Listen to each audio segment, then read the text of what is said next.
Famille, il a menti.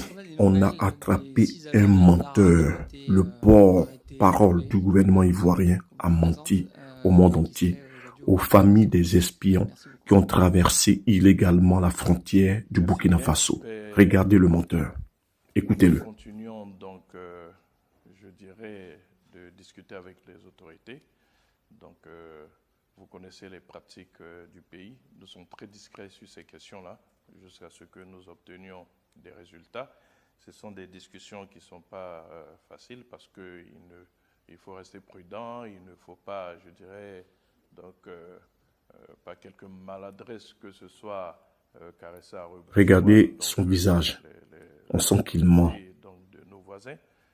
Quelle honte. Un gouvernement de colporteurs. On peut mentir comme ça? On peut faire ça? À ton âge là?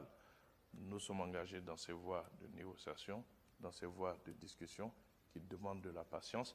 Ce n'est pas la première fois que nous nous trouverons. On voit qu'il n'est pas serein.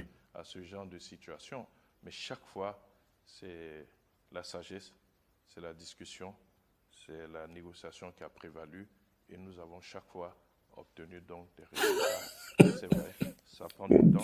C'est le lieu, en tout cas, de nous adresser aux familles donc de ces responsables à Dara pour leur demander de continuer de faire confiance à l'État, que leurs parents ne sont pas oubliés et que nous continuons donc les discussions avec les autorités burkinabé pour que vous voyez bien qu'il n'est pas tranquille. Leur famille dans les meilleurs délais.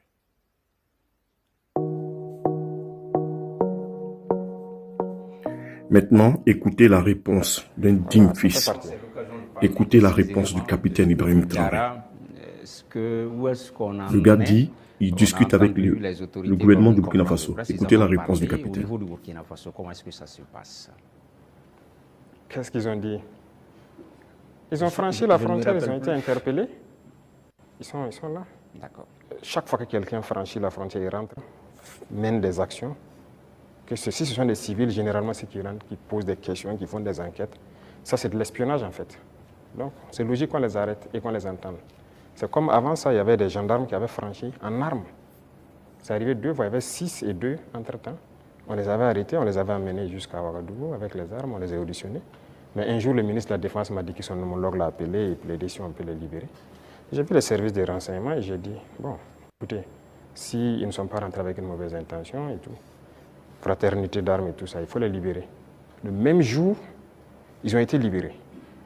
Et nous